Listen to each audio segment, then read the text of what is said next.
ಮೂಡಾ ಪ್ರಕರಣದಲ್ಲಿ Siddaramaiah U turn ಹೊಡೆದಿದ್ದಾರೆ. CM ನೋಡಿದ್ರೆ ನನ್ನನ್ನ ಹಿಟ್ ಅಂಡ್ ರನ್ ಅಂತ ಕರೀತಾ ಇದ್ರು. ಅವರ ಪತ್ನಿ ಸೈಟ್ ವಾಪಸ್ ಮಾಡೋದಾಗಿ ಈಗ ಪತ್ರ ಬರೆದಿದ್ದಾರೆ.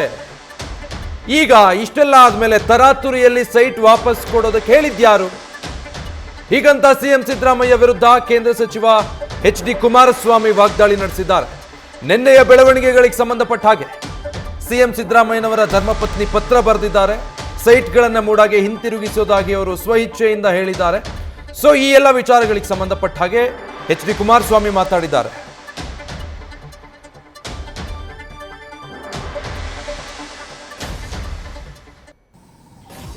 ರಾಜ್ಯ ಸರ್ಕಾರ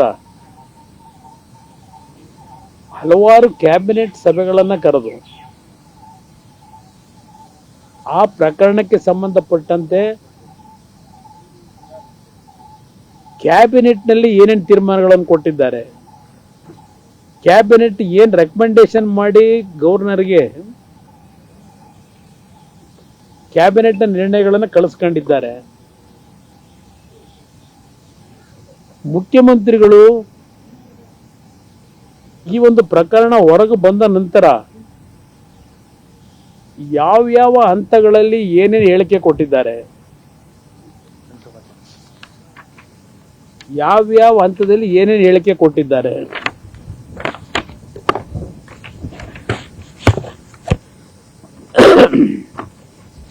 ಇದೆಲ್ಲವನ್ನ ನಾವು ಪರಾಮರ್ಶೆ ಮಾಡೋದು ಒಂದು ಕಡೆ ಇರಲಿ. ಈಗಾಗಲೇ ರಾಜ್ಯದ ಉಚ್ಚ ನ್ಯಾಯಾಲಯದಲ್ಲಿ ಮತ್ತು ಜನಪ್ರತಿನಿಧಿಯ ನ್ಯಾಯಾಲಯದಲ್ಲಿ ಈ ಮೂಡ ಸೈಟ್ಗಳ ಹಂಚಿಕೆಗೆ ಸಂಬಂಧಪಟ್ಟಂತ ಒಂದು ತನಿಖೆಗೆ ಆದೇಶ ಆಗಿದೆ. ಈಗ ಈ ಪ್ರಕರಣವನ್ನ ಮೂಡಾದ ಒಂದು ತಪ್ಪುಗಳಿಂದ ಆಗಿರತಕ್ಕಂಥದ್ದು ನಮ್ಮ ಸ್ವಂತ ಆಸ್ತಿಯಲ್ಲಿ ನಮ್ಮ ಗಮನಕ್ಕೆ ಬರದೆ ಬಡಾವಣೆ ರಚನೆ ಮಾಡಿ ನಮ್ಮ ಜಾಗವನ್ನ ಒತ್ತುವರಿ ಮಾಡಿರ್ತಕ್ಕಂಥದ್ದು ಮೂಡಾದ ತಪ್ಪು ಅಂತಕ್ಕಂಥದ್ದು ಮುಖ್ಯಮಂತ್ರಿಗಳು ಹಲವಾರು ಬಾರಿ ಹೇಳಿಕೆ ಕೊಟ್ಟಿದ್ದೀರಿ.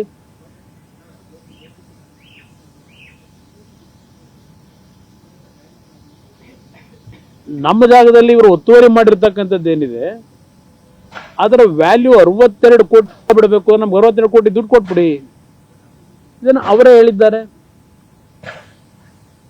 ಇಷ್ಟೆಲ್ಲ ಆದಮೇಲೆ ಪಾಪ ನಮ್ಮ ಒಬ್ರು ಅವರ ವಕೀಲರು ಅದು ಯಾವ್ದ್ರಿ ಜುಜುಬಿ ಸೈಟು ಅಂತ ಹೇಳ್ತಾರೆ ವಕೀಲರು. ಅದೇ ವಕೀಲರು ಇನ್ನೊಂದು ಪ್ರಕರಣದಲ್ಲಿ ಏನು ಹೇಳೋರು ಆಮೇಲೆ ನಿಮ್ಗೆ ಗಮನಕ್ಕೆ ತರ್ತೀನಿ. ಜುಜುಬಿ ಸೈಟ್ ಅಂತ ಹೇಳಿದವರು ಈಗ ನಿನ್ನೆ ರಾತ್ರಿ ಸಚಿವ ಸಂಪುಟದ ಹಲವಾರು ಪ್ರಮುಖರು ವಕೀಲರು ಮುಖ್ಯಮಂತ್ರಿಗಳ ಮನೆಗೆ ಏನು ಕಾರ್ಗಳು ಬರ್ರಂತ ಹೋಗ್ತವೆ, ಸರ್ರಂತ ಬರ್ತವೆ ಮುಖ್ಯಮಂತ್ರಿಗಳ ಮನೆಯಿಂದ. ರಾತ್ರಿ ನಿಮ್ಮ ಚಾನೆಲ್ಗಳಲ್ಲಿ ತೋರಿಸ್ತಾ ಇದ್ರಿ ಏನು ಕಾರು ಕಾವೇರಿ ಒಳಗೆ ನುಗ್ತವೆ, ಕಾವೇರಿಯಿಂದ ಹೊರಗೆ ಬರ್ತವೆ. ಯಾರ್ಯಾರು ನಿನ್ನೆ ದಿನ ಹೋಗಿ ಪಾಪ ಮುಖ್ಯಮಂತ್ರಿಗಳಿಗೆ ದೀರ್ಘವಾದ ಸಮಾಲೋಚನೆ ಮಾಡಿದ್ದಾರೆ. ಪಾಪ ಎಚ್.ಕೆ. ಪಾಟೀಲ್ರು ಈ ರಾಜ್ಯದ ಒಬ್ಬ ಗೌರವಾನ್ವಿತ ನ್ಯಾಯಕ್ಕೋಸ್ಕರಲೇ ಹುಟ್ಟಿರೋರು ಅವರೆಲ್ಲ. ಅವರ ಹೇಳಿಕೆಗಳನ್ನು ನಾನು ಹಲವಾರು ಸಂದರ್ಭದಲ್ಲಿ ಗಮನಿಸಿದ್ದೇನೆ. ಇಲ್ಲಿ ನಿನ್ನೆ ಏಕಾಏಕಿ 14 ಸೈಟನ್ನು ವಾಪಸ್ ಕೊಡ್ತಕ್ಕಂಥ ಪತ್ರ ಬರೆದಿದ್ದೇನೆ ಮೂಡಾಗೆ. ನನಗೆ ಸೈಟ್ ಬೇಡ, ನನಗೆ ಮನೆ ಚಿನ್ನ ಒಡವೆ ಯಾವುದ್ರ ಬಗ್ಗೆನೂ ಮಮತೆ ಇಲ್ಲ. 30-40 ವರ್ಷಗಳಿಂದ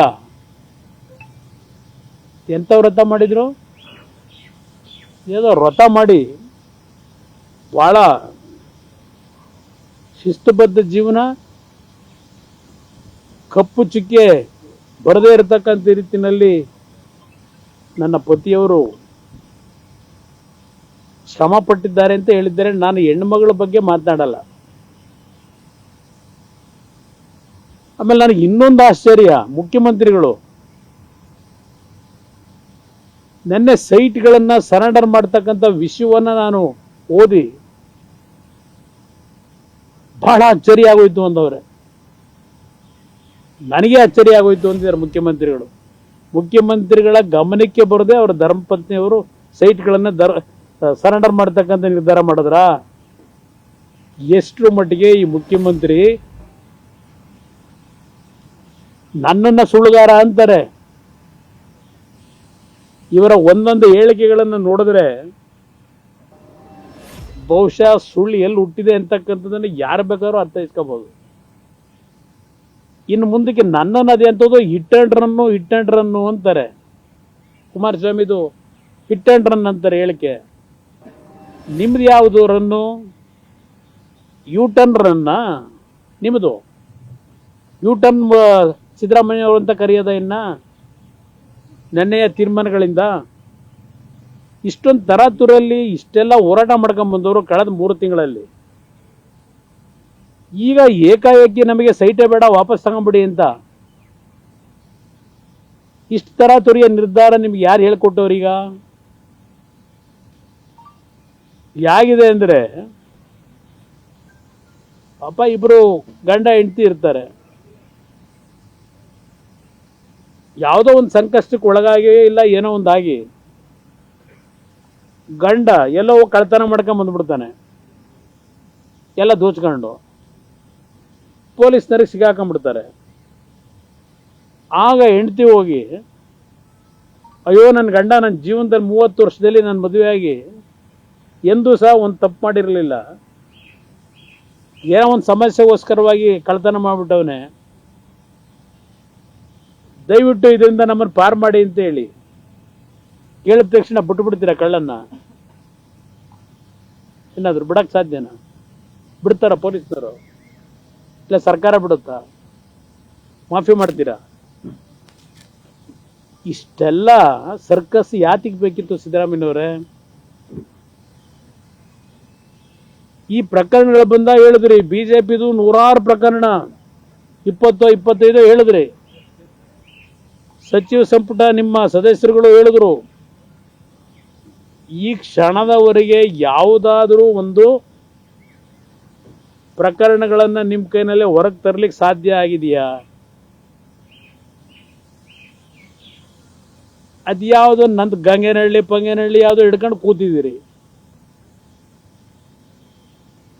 ಗಂಗೇನಹಳ್ಳಿ ಪ್ರಕರಣ ಅಂತೇಳಿ ಪಾಪ ಮೊನ್ನೆನೂ ಕರೆಸ್ಕೊಂಡಿದ್ರಿ ನನ್ನ, ಬಂದಿದ್ದೀನಿ. ನಂತರ ಇದು ಇವತ್ತಿನ ಮುಖ್ಯಮಂತ್ರಿಗಳದು ಒಂದು ಹೇಳ್ತೀನಿ, ಬೇರೆ ಚರ್ಚೆ ಮಾಡೋಣಂತೆ. ಇದು ಒಂದೇ ತಪ್ಪಲ್ಲ ಮಾಡಿರೋದು. ಮೈಸೂರಿನಲ್ಲಿ ನನಗೆ ನೆಲದ ಬಗ್ಗೆ ವ್ಯಾಮೋಹ ಇಲ್ಲ, ನಮ್ಮ ಕುಟುಂಬದಲ್ಲಿ ನಮ್ಮ ಪತಿಯವರಿಗೆ ಭೂಮಿ ಮೇಲೆ ವ್ಯಾಮೋಹ ಇಲ್ಲ, ಚಿನ್ನದ ಮೇಲೆ ವ್ಯಾಮೋಹ ಇಲ್ಲ. ಇದೆಲ್ಲ ಏನು ನೆನ್ನೆಯ ಒಂದು ಸೈಟನ್ನು ವಾಪಸ್ ಕೊಡ್ತಕ್ಕಂಥ ಸಂದರ್ಭದಲ್ಲಿ ಹೇಳಿದ್ದಾರೆ. ಅದಕ್ಕೆ ಆಮೇಲೆ ಬರ್ತೀನಿ. ಈ ಮುಖ್ಯಮಂತ್ರಿಗಳು ಯಾವ ರೀತಿ ಯಾವ್ಯಾವ ಹಂತದಲ್ಲಿ ಯಾವ ಥರ ನಡ್ಕೊಂಡಿದ್ದಾರೆ, ಕಪ್ಪು ಚುಕ್ಕಿನೇ ನಾವು ಕಾಣದೇ ಇರತಕ್ಕಂಥ ರೀತಿಯಲ್ಲಿ. ಇವೆಲ್ಲ ವೈಟ್ನರ್ ಆಯಿತು, ಎಲ್ಲ ಆಯಿತು, ಎಲ್ಲ ಮುಗಿದೀಗಿ ಈಗ ಅಂತಿಮವಾಗಿ ಇಲ್ಲಿಗೆ ಬಂದು ನಿಂತಿದ್ದೀರಿ. ನಾನು ಅದೇನೋ ಮೊನ್ನೆ ಒಬ್ಬ ಅಧಿಕಾರಿ ಬಗ್ಗೆ ಚರ್ಚೆ ಮಾಡಿದೆ ಅಂತ ನೆನ್ನೆ ಎಲ್ಲ ಒಂದು ಸುದ್ದಿ ಆದ್ಯಂಥದ್ದು, ಬೇಲ್ ಮೇಲಿದ್ದೀನಿ, ಬೇಲ್ನ ರಿಜೆಕ್ಟ್ ಮಾಡಲಿಕ್ಕೆ ನ್ಯಾಯಾಲಯ ಮುಂದೆ ಹೋಗ್ಬೇಕು ಅಂತೇಳಿ ಏನೋ ಪಾಪ ಕೆಲವು ಅಧಿಕಾರಿಗಳು ಚರ್ಚೆ ಮಾಡವ್ರೆ. ನನಗದು ಗೊತ್ತು, ಯಾವ ಚೇಂಬರಲ್ಲಿ ಯಾವ ಅಧಿಕಾರಿಗಳು ಯಾರ್ಯಾರು ಕೂತು ಚರ್ಚೆ ಮಾಡಿದ್ರಿ, ಇದು ಮಾಡಿದ್ರೆ ಹೇಗೆ ಅಂತ ಹೇಳಿ. ಒಂದು ದಿವಸಲಾದರೂ ಒಳಗೆ ಕಳಿಸೋಣ ಸರ್ ಅಂತ ಹೇಳಿ ಈಗಲೂ ಇನ್ನೂ ಬಿಟ್ಟಿಲ್ವಲ್ಲ. ಸಾಧ್ಯವಾದು ಇದೆಲ್ಲ ಮಾಡಲಿಕ್ಕೆ ನಿಮ್ಮ ಕೈಲಿ? ಇದೆಲ್ಲ ಇರಲಿ ಒಂದು ಭಾಗ. ಈಗಾಗಲೇ ನನ್ನ ಪ್ರಕರಣದಲ್ಲಿ ರಾಜ್ಯಪಾಲರ ಮುಂದೆ ಏನಂತ ಹೋಗಿದ್ದಾರೆ ಈಗ ಇವರು? ತನಿಖಾ ಅವಧಿ ಮುಗಿದೋಗಿದೆ, ತನಿಖೆ ಸಂಪೂರ್ಣ ಆಗಿದೆ. ಈ ಒಂದು ತನಿಖೆಯ ಸಂಪೂರ್ಣತೆ ಹಿನ್ನೆಲೆಯಲ್ಲಿ ಕುಮಾರಸ್ವಾಮಿ ಅವರ ಹೆಸರನ್ನು ಚಾರ್ಜ್ ಶೀಟ್ನಲ್ಲಿ ಸೇರಿಸಲಿಕ್ಕೆ ಪರ್ಮಿಷನ್ ಕೊಡಿ ಅಂತ ಅಲ್ಲಿಗೆ ಹೋಗಿರೋದು. ಪಾಪ ಅಲ್ಲಿ ಸುಪ್ರೀಂ ಕೋರ್ಟು 3 ತಿಂಗಳಲ್ಲಿ ತನಿಖೆ ಮಾಡಿ ನಮ್ಮ ಮುಂದೆ ತನ್ನಿ ವರದಿನ ಅಂತ ಅವ್ರು ಹೇಳವ್ರೆ. ನೀವಿನ್ನೂ ಅಲ್ಲೇ ಇಟ್ಕೊಂಡು ಕೂತ್ಕೊಂಡು ಅಲ್ಲೇ ಸುತ್ತಾ ಇದ್ದೀರಿ 2015ರಿಂದ. ಇರಲಿ. ನ್ಯೂಸ್ ಫಸ್ಟ್ ನಿರ್ಭೀತಿಯಿಂದ ನಿಮ್ಮ ಪರವಾಗಿ.